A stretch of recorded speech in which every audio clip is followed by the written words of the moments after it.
Hey, good morning, everybody. It's Patrick Lovell coming to you at 9:40 a.m. my time on Tuesday, January 24th, 2023. And yeah, you know, look, I've been trying to, I don't know, maneuver my mind, if you will, into the right place to try to formulate the right initiative that hopefully you will respond to.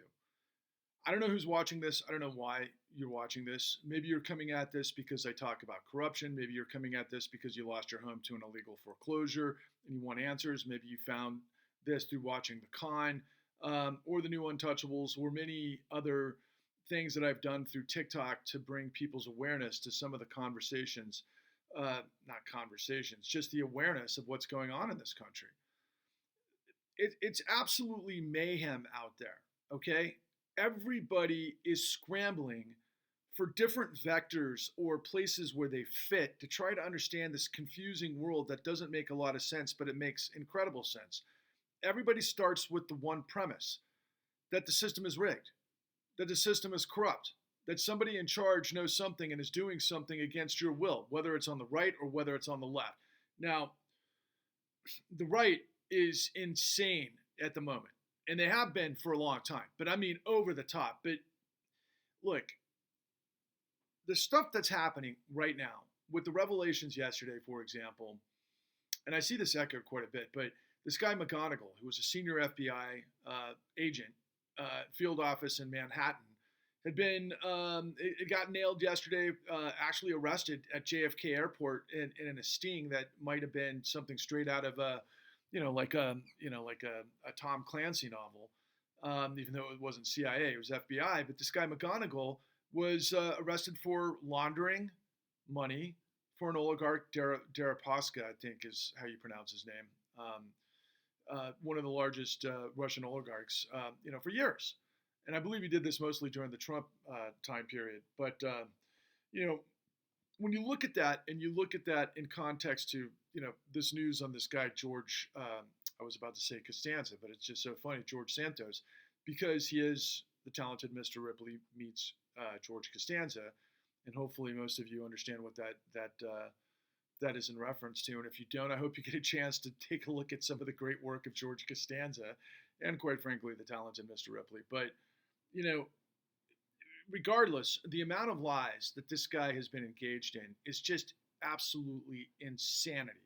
Okay? Some of it's funny, but most of it is absolutely in service to being a tool in the fool's circus, and actually the very definition of it. I mean, somebody gave this guy $600,000 that went into a Ponzi scheme that ultimately ran for Congress, and he got elected. And shame on the people in the media, in his district, I guess in Queens, right? That, didn't do any due diligence to understand who this guy Santos was before he got elected. But hey, I mean, this is the situation right now. Do you not see a pattern? Everybody is in on the grift of one form or another. And if you're in politics, primarily, you're there to distract, to disrupt, to become somebody that feeds the cesspool of misinformation, that's, picked up along the lines of like the Q channels that, had started, morphing over the course of, I don't know, since what, 2018? And you go back to Trump, and I'm seeing all of these tweets, on Twitter today that I find somewhat fascinating that, Trump was, and I hate to sound like I'm repeating more misinformation, but I could actually buy this one, that in some ways Trump was, I don't know about an informant necessarily, but, on the hook with Putin in some way going back to the 80s. Now, I don't know if it would have to be necessarily a direct quid pro quo, you're going to do what I'm telling you, otherwise you die sort of scenario. I don't think that's the case. I think it's mostly that Trump had real estate, Russians were laundering money and buying his real estate. Same with a lot of other bad actors around the world for the last, 2 or 3 decades. And Trump was always a celebrity, and he just, he was in the intersection of it all. And he knows how to triangulate, and that's what he did. Go where the money is, and then play the game, and that's what he did. And you see these pictures, it's unbelievable. You hear these people on the right that are just up in arms about child, sex trafficking, and that's their thing. And meanwhile, their leader, their Fuhrer, their Trumpenstein, who reminds me of a little bit of Mussolini, but not really. I mean, the guy is just an all-star wrestling character like he pretends to be or portends to be, because it's not really pretending. He is. But the long and the short of it is like, Trump is an opportunist. And this is where I was going with the sex trafficking. I mean, the guy obviously was tight with Jeffrey Epstein. Jeffrey Epstein introduced Melania to Trump. And then yet all of these people on the right feel like they're standing on some sort of solid foundation, pointing the finger at some sort of like crucible of like blood libel against, Clinton and Pizzagate because, but meanwhile, Trump is like in proximity right there. And then this guy Epstein gets hung while Trump is the president. I mean, what the fuck, right? Not to mention everything else, and not to mention mainstream being, following this. The first time I heard about Epstein was on Rachel Maddow when she started to do a dive into what happened in Miami with Epstein, going back to I think it was the early 2000s. Anyway, and this, if you're just somebody tuning into this for the first time, that might sound like what I just said, that, that I'm trying to put credibility on Rachel Maddow or the Democrats, because they're not that. They're as bad, if not worse, in many regards. Possibly worse when you understand what it is that I know. So, for example, Rachel Maddow gets paid $30 million a year to do what she does very effectively. And she's smart and she's capable and she has incredible resources. But let me tell you what she hasn't done. The story that I've been bringing to you nonstop. And I'm going to give you kind of a crossover. Okay? So when Maddow's team got wind of election certification fraud, they dug deep, they put the story together, and now I think it's working its way through the Department of Justice, and who knows ultimately where things are going to land because of all the stuff that just happened with these, classified documents with Biden. But I mean, Jesus Christ, I think everything had been moved along the line and pretty mature. And it seems to me like Trump should have been arrested a very long time ago. But the fact is that now somebody potentially, who knows, like who found the classified docs, for Biden. I mean, it was told to us that, it reported through the New York Times that, it was his attorneys and staff, and they figured out that, there were certain documents missing. And so they did a search. They looked at this place. They found it. They found more, blah, blah, blah. But it just seems fishy to me. The whole thing seems murky. What if, for example, and I'm just speculating here, I'm not saying this is the case, but what if somebody on the inside who's loyal to Trump planted some of the evidence to make this thing, like everything that Trump's ever done, probably the only thing he's ever done extremely well, which is lie, deny, switch the blame, and implicate. So, you've got this thing, and I don't want to compare apples to apples, and I don't want to compare and say that there's like, it's like, this is how this lie perpetuates, is because, again, let's go back to the beginning. An FBI senior agent in Manhattan ends up getting busted for laundering money for the Russians. Donald Trump was our president, but after decades of being, a real estate developer in Manhattan and everything that, corroborates with, not to mention his involvement with the five families of the mob going back to the 70s and 80s, and that's the way the business was done back then. Okay? So the guy knows how to play, with the mob. Not to mention he was in New Jersey in his casino, of course. So there's that. But he was born on third base. Father Fred was very involved with the KKK and American First and all that kind of stuff. And obviously, with his insane ability to get financing from the state of New York, and then, of course, have predatory lending practices, or I should say, discrimination practices within a lot of their, huge real estate developments in all sorts of the boroughs of Manhattan. It's incredible that, Trump made it as far as he did. But at the same time, when he did become president, when you put it all together, and someone ringing the bell about, Putin going back to, the 80s, even though Putin wasn't obviously the head of, he would have been at the KGB at that time. So I doubt there was any direct correlation between any business developments of Donald Trump and Vladimir Putin at that time. But it would certainly make sense if Donald Trump was working with, some of the heavy hitters and, Boris Yeltsin's time period, because there was a lot of corruption then, and maybe they were laundering money into, Manhattan real estate. And of course, that would have put him in proximity, obviously, to the KGB, because I'm sure that Putin knew all about it and was able to pick it up, when he did become the president of Russia. So, you know, a lot of people, or especially on the right with the Twitter files and everything else, like, oh my God, you know, the FBI was engaged with. I mean, this is a race to the bottom shit. The more that I'm working this whole thing out, given what just happened with Biden's you know, classified documents, but the nature of the FBI being engaged with Twitter to basically determine who to shadow ban in context all of this stuff, it's like, what? I mean, in the end, it's all about who's got the money and who can pay the most people to be corrupt for their freaking system. And on the left, if you want to call it the left, which is not the left, because a lot of people are out there like the Democrats or the war party now. And when we're seeing tanks being sent to Ukraine today, you know, I mean, in terms of the military industrial establishment and everything else, I mean, where are the good guys? Where's the good war? Where's the defeat of fascism? Where's the defeat of, you know, all of these other things? What I say frequently is corruption births fascism. The whole system is corrupt. It has been for a very long time, probably going back more than I know to the 80s. But by the time you get to 9/11 and everything that happened in the aftermath with our two wars in Afghanistan and Iraq, and then all of this like race to the bottom and, you know, the insurrection, and I mean, it's just a failed state, and it's a failed state because of what you can't see. That's all the stuff you can see. What you can't see is how Wall Street literally owns the show. And they're only able to own the show because they control what the Federal Reserve does. They are the house. If you want to think of Wall Street as casino capitalism, as predatory capitalism, there's a lot to that. There's a lot of businesses that have to get funded, and you have to have earnings, and you have to have all of the fundamentals. But at the same time, the short term, based on modern executive compensation and control fraud and everything we lay out in the con, shows you exactly how the 2008 great financial crisis happened, and what happened in the aftermath, and what didn't happen in the aftermath. And that gets me to the largest "are you fucking kidding me" of all.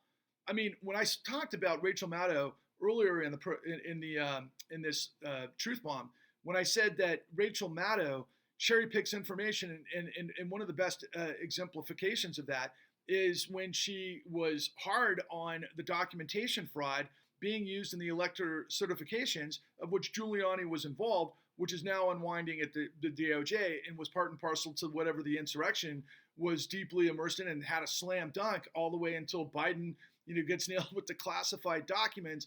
But, you know, now you've got the situation where Merrick Garland at the Department of Justice, you know, has he been dragging his feet on Trump the whole time? If you get rid of Trump, does that solve the problems we're talking about?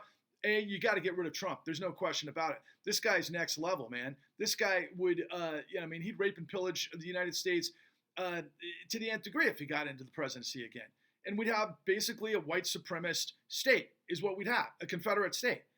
But the alternative to that is the new robber barons, right? Which are propped up by the meritocracy, the Wall Street meritocracy that pays everybody, but particularly Rachel Maddow, to cherry pick. And if we're all going at each other about this stuff that I'm talking about, you can't understand what it is that I'm revealing to you.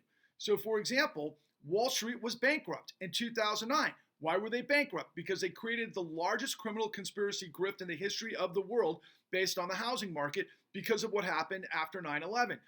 Federal Reserve decided, look, we've got a stagnant economy. We got to really pump this thing up. We're going to do it through housing. They lowered the interest rates to zero. And then prior to that, they had already gotten rid of all of the regulations that made lending and the stopgaps of what made our real estate the most vibrant, legitimate real estate in the world with the integrity to boot because of the stopgaps. But all of that was undermined by deregulation. And then as we lay out to you in the con, there was a step-by-step process where literally tens of millions of felonies occurred based on deceptive acts and practices that packaged and bundled mortgage-backed securities through this litany of collateralized debt obligations that became derivatives that ultimately became $600 trillion on the global markets in 2006 that blew up the world because everybody knew it was a house of cards. And then Goldman actually were the ones who pushed it over because they knew the collateral was bullshit because they were the ones selling the collateral. So they set everybody up, and they knew that AIG didn't have the the cash to insure all of this stuff. So they basically pulled the plug and they let everybody go hog wild and run because of the repo market stuff that happened in 2008, which crashed the market, which led us to none other than what was known as Maiden Lane.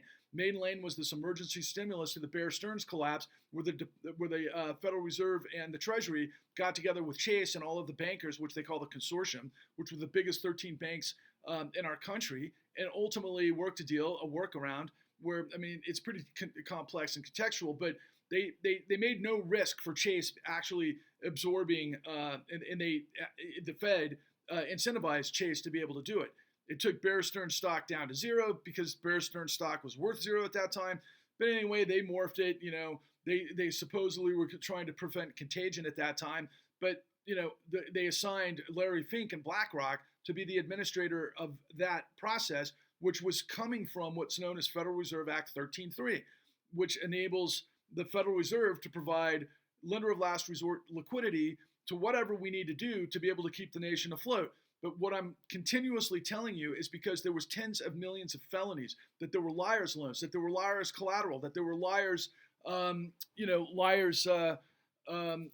everything in the pipeline, not to mention insurance at the end of the day, which was AIG. The entire house of cards collapsed and the collateral was worth nothing. So based on the actual bylines of the statutes of what constitutes Federal Reserve 13.3, it's right there. It says you cannot loan to collateral that's worthless. And B, what was the other one that's just absolutely crystal clear? Shucks, there's another aspect of the bylines of the statutes right there in the very open that just was completely ignored by the Federal Reserve, not to mention what we showed you, because Alan Greenspan, former director of the Federal Reserve, had the information of what was taking place with the predatory loans that he was mandated by Congress to regulate through Hoopla loans, and he didn't, and he chose not to, and he had all of the information from his own inside people, which was as legit as it gets, right?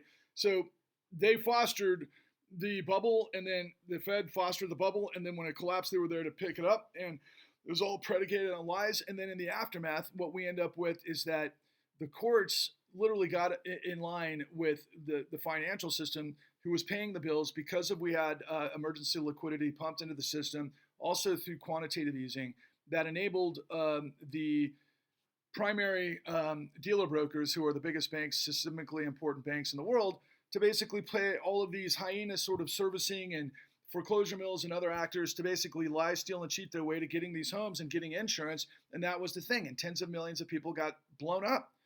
And it was so simple for the government to stop. In fact, and I've been on this all week, where it's like I've reread all of the settlements of the statements of facts from the Bank of America settlement, the Chase settlement, the Goldman settlement, and so on and so forth. And they're all civil, but they all pack in them that, every single instance, it was all fraud. But they don't spell out the fraud like we do in the con. We had to. I kept saying to myself when I had to make this freaking, epic fucking story that led me on this odyssey that never ended, that was like, it doesn't make sense. Until it made sense. And now it all makes sense. It's simply fucking corruption, lies, deception, theft. The whole system is in on it. It's why everything is the way it is. And I have had enough. Have you had enough? Is it okay for you to live in a country where millions upon millions of people can be set up and, freaking ground down in the meat grinder of corruption and all of the collateral damage that happens, while these guys on the top who are stealing and thieving with the systems of power do this and piss on your head all day long and tell you it's rain? What the fuck is wrong with you? Why do you sit on your ass? Why do you say me, me, me, me? Somebody come save me. Why don't we all together collectively join a movement that I am leading that can bring all of this information to the fore, that can rise it above the fucking madness of the lies and deception of mainstream media and all of the confusion in independent media? Nobody understands how the system works. But it works just like A plus B equals C. My God, it's so fucking simple. It's the inverse perverse of how systems and stopgaps are designed, which is the integrity of law. And it's the professionals that allowed it to happen, because it's like, where's the money going to come from? How am I going to pay my mortgage? How am I going to keep my Porsche in the garage? You know what? I'm going to play ball, keep my mouth shut, do what it is, then we'll blow it over and we'll get on to the next one. It never ended. This has been going on for 13 fucking years, okay? The magical number. And that's why I'm asking you to join me. Like I announced before, I said, I'm running for president, and I'm running on president to purge corruption. Okay, maybe I am, maybe I'm not. To really run for president, you've got to have 100 million plus to be able to like get on the ballot, organize, get the structure, and all of those types of things. To actually be in the game, and even then, that doesn't even, get you, on a stage for one of the mainstream debates and that sort of thing. So, am I running for president? No, because I don't have the capacity to do it. But if we had hundreds of millions of dollars in a war chest to be able to bring everything forward that I've spent years and years and years and millions of dollars of doing, then we might have a chance to actually do that. I honestly have access to all of the experts, the professionals, the ones that have been in this their entire careers, that have done the right thing, that if we put them together and we rise them above the noise, we can make the case to the American people, and then we can punch through a hole, just like Patton punching through the fucking, the Battle of the Bulge, you know what I'm saying, against the Nazis. And that brings me full circle, because corruption births fascism. In this country, the way it works, post Citizens United, is that dark money can game the system, and that, like Mitt Romney famously quipped, corporations are people. No, they're not. Fuck Mitt Romney. Fuck the whole thing. They've just, with smart, swarmy motherfuckers, have created this situation where they can lie, steal, and cheat all day long, and it's backstopped by the full faith and credit of the United States to illegally destroy the population. Are you fucking kidding me? Are you kidding? The United States of America, home of the free, land of the brave, the people that stand up during the national anthem, and then say to our military guys, thank you for your service. You guys are what? In service to what? Donald fucking Trump? Are you kidding me? You're in service to what? The entire Republican Party? And on the flip side, for everybody who hates those people, you're going to actually change the system from the Barack Obama through the Biden meritocracy, Wall Street, revolving door through Hillary Clinton, that basically is good for attorneys, law firms, healthcare, pharmaceuticals, and their side of the house. Come on, guys. The bottom line is that we do not have a country of, by, and for the people. We have a country of, by, and for the corporate corruption, which is really financial corruption. And if you look at the boards, you see a hybrid of all of these guys sitting on the same boards. You might get some guy from Exxon on the, a board from, some giant pharmaceutical company. That wouldn't surprise me at all. I haven't done the due diligence to ferret that out specifically, but that's kind of how it works. Same with Goldman Sachs is on a board for, Exxon, that sort of thing. The bottom line is, what's good for them is destroyed the American dream. It destroyed American dynamism. It destroyed the integrity of the law. Everybody out there is making cases and fighting over each other, struggling to be heard, and that's why I always call it like the Battle of the Bastards. They're constantly fighting to be heard, and all of them that I've seen, there's insane lunacy on Twitter from the right. It's insanity. I don't even want to pay attention to it. But it's a place where people discuss or debate or fight or whatever politics. And, and I found little groundswells on Twitter where people are, I think, capable. But look, I'm asking you to donate $13 to our cause to create a mission to purge corruption. You have to have buy-in for your country. Otherwise, who's going to fight for you? What are you going to do? You're going to step out of your place in, I don't know, let's call it Denver, Colorado, and you're basically barely hanging on with your job that, maybe you're about to get laid off. Maybe your rent's too high. You're going to be able to rally and go to Washington, D.C. and surround the Capitol and demand justice? No, you're not. That only happens on the right when you've got billionaires that actually find, mercenaries that work for Eric Prince and then get millions of those or tens of thousands of those guys to show up. That's what they did.